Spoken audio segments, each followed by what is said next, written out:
नमस्कार साथियों, बहुत बहुत स्वागत है एक बार फिर से आप सबका साहित्य स्टडी यूजीसी नेट क्लासेस में। दोस्तों, हमने एक सीरीज को शुरू किया था जिसमें मैंने कल बात की थी लास्ट वाली वीडियो में कि हम मोस्ट रिपीटेड टॉपिक्स को हम शुरू करने वाले हैं जहां से एग्जाम में हर बार क्वेश्चंस पूछे जाते हैं। ठीक है, तो ये एग्जाम जो कैंसिल हुआ है, आप इसका वेट मत कीजिए कब डेट आएगी। दुनिया भर की वीडियोस बना रहे हैं लोग यूट्यूब पे, कब होगा एग्जाम, जून जुलाई में होगा एग्जाम, कोई बोल रहा है अगस्त में होगा एग्जाम।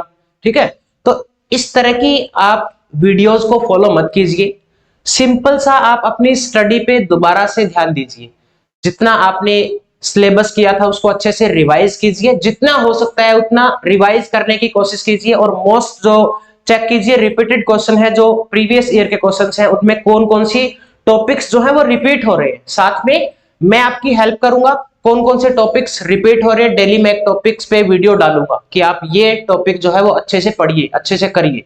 तो अगर आप हमारे चैनल पे नए हैं तो प्लीज चैनल को सब्सक्राइब कर लीजिए, बेल आइकन को भी प्रेस कर लीजिए ताकि आने वाली हर एक वीडियो की नोटिफिकेशन आपको मिलती रहे और जो भी अपडेट होगी वो भी आपको यहाँ पे मिल जाएगी। और पेपर की अपडेट की अगर मैं बात करूं तो देखो, जो लोग यूट्यूब पे वीडियोस बना रहे हैं उनको किसी को नहीं पता पेपर कब होगा। ठीक है, कब पेपर होगा एग्जैक्ट डेट किसी को नहीं पता। वो सारे अपने एस्टिमेट लगा रहे हैं, 15 दिन बाद होगा, 20 दिन बाद होगा, 1 महीने बाद होगा। एक सिंपल सा फंडा है, आप एनटीए की वेबसाइट पे जाइए, एक बार दिन में एक बार विजिट कीजिए, शाम को देख लीजिए कोई नोटिफिकेशन है या नहीं। बाकी अपना काम पढ़ाई पे लगाइए। ठीक है, अपना ध्यान पढ़ाई पे लगाइए, तो इनके चक्करों में पढ़ने की जरूरत नहीं है। ठीक है, तो टॉपिक की हम बात करें, अगला जो हमारा टॉपिक है वो है मैजिक रियलिज्म। मैजिक रियलिज्म, यहां से भी क्वेश्चन रिपीट होता है। या तो राइटर पूछ लेते हैं या टर्म पूछ लेते हैं, टर्म किसने दी है या कौन कौन से राइटर इससे एसोसिएट करते हैं। अब ये मैजिक और रियलिज्म से मिलके बना है मैजिक रियलिज्म। मैजिक और रियल मतलब एक तो हमारा जो फैंटेसी है, और या हम इसको बोल सकते हैं इमेजिनेशन, जो रियल में पॉसिबल नहीं है। और दूसरी है जो रियल थिंग्स पे बेस्ड है या फैक्ट पे बेस्ड है। ये रियल जो एसोसिएट करती है फैक्ट से, इन दोनों को मिला के बनता है मैजिक रियलिज्म। मैजिक रियलिज्म एक स्टाइल है, एक जोनरा है जो प्रेजेंट करता है एक realistic view of the world while incorporated magical elements often blurring the lines between reality and fantasy. This is the most common characteristics between fantasy. It often blurring the line between fantasy and reality. That is cold magical realism. एक writer इस तरह से लिखता है कि जब reader पढ़ता है तो उसको पता नहीं चलता कि ये रियल है सच में या फिर इसमें ये पूरी इमेजिनरी कंटेंट है। तो वो दोनों को इस तरह से बैलेंस करके चलता है राइटर, तो हमें लगता है कि इसमें फैंटेसी भी है और रियलिटी भी है। ये ब्लर करती है दोनों के बीच इसके बैलेंस को। ठीक है, तो उसको हम बोलते हैं मैजिक रियलिज्म। अब मोस्ट इंपॉर्टेंट पॉइंट है, ये टर्म कहां से आई है, किसने इस टर्म को कॉइन आउट किया है, सबसे पहले कहां पे यूज की गई है। ठीक है, तो सिंपल सा क्वेश्चन आया था लास्ट टाइम, तो इनमें से कौन सा राइटर जो है वो एसोसिएट करता है मैजिक रियलिज्म से, और उसमें ऑप्शन दिए गए थे दो, बाकी 3 जो राइटर हैं वो इंडियन राइटर थे। उसमें ऑप्शन में था गैब्रियल गार्सिया मार्क्यूस, और दूसरा जो राइटर है वो था गुंटर ग्रास। ये वाले ऑप्शन थे। तो गुंटर ग्रास और ये गैब्रियल गार्सिया मार्क्यूस दोनों ही फेमस है किसके लिए, मैजिक रियलिज्म के लिए। तो सबसे पहले अब बात करते हैं आगे, टर्म किसने कॉइन की है। Term has been coined by एक आर्ट क्रिटिक है, 1925 में इस टर्म को कॉइन किया गया था, फ्रेंच रो।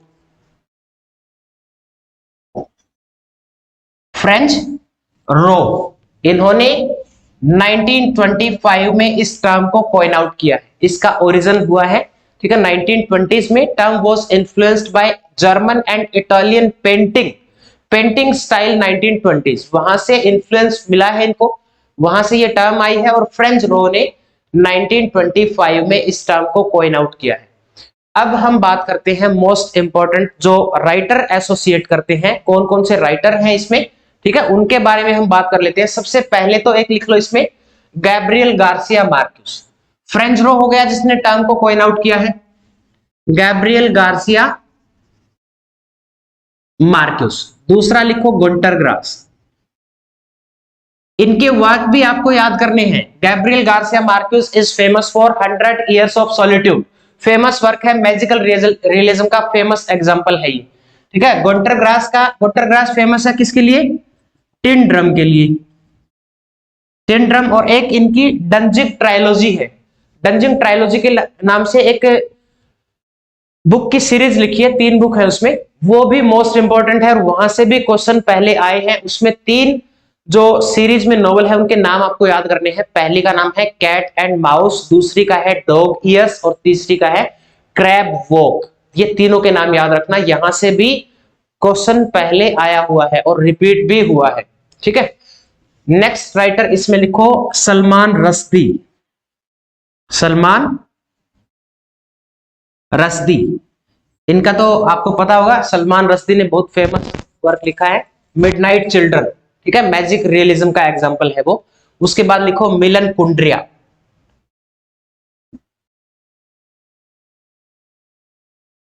मिलन कॉन्ड्रिया। देन नेक्स्ट है नाइल गायमन, नाइल गायमन। ये नाम सारे टिप्स पे होने चाहिए, एक एक नाम। उसके बाद Alice Hoffman, Alice Hoffman. Then उसके बाद हारुकी मुराकामी है, ये हमारे आए हैं जापानीज लिटरेचर में है, हारुकी मुराकामी, हारुकी मुराकामी, ये जापानीज राइटर हैं। और एक राइटर है मो यान, ये चाइनीज है, ये भी फेमस है किसके लिए? रियलिज्म के लिए। कुछ हमारा जो लोकल लिटरेचर है इंडियन लिटरेचर में, जैसे कि बंगाली लिटरेचर है या फिर कन्नड़ लिटरेचर है, उसमें भी कुछ राइटर्स ने मैजिक रियलिज्म के एलिमेंट्स को यूज किया है। बंगाली में जैसे कि नाब्रम भट्टाचार्य है, और उसके बाद है साहिदुल जाहिर है, शिवराम कैरंथ है। ये राइटर हैं जो एसोसिएट करते हैं मैजिक रियलिज्म से। तो आपको अच्छे से मैजिक रियलिज्म पेपर में पढ़ के जाना है, कौन से राइटर एसोसिएट करते हैं, किसने टर्म को पॉइंट आउट किया है, कब ये आया था। आपको सीक्वेंस भी पूछा जा सकता है, क्रोनोलॉजी में भी क्वेश्चन आ सकता है ये, ठीक है, कि 4 आपको लिटरेरी टर्म्स दे देंगे, उनको चारों को ऑर्डर में सेट करना है। तो इसी तरह से आप हमारे साथ बने रहिए। जो मोस्ट रिपीटेड टॉपिक हैं वो मैं आपको हर रोज यहाँ पे करवाता रहूंगा। तो मिलते हैं नेक्स्ट लेक्चर में, अपनी तैयारी को जारी रखिए। See you in the next lecture, be safe, stay connected, best of luck, God bless you.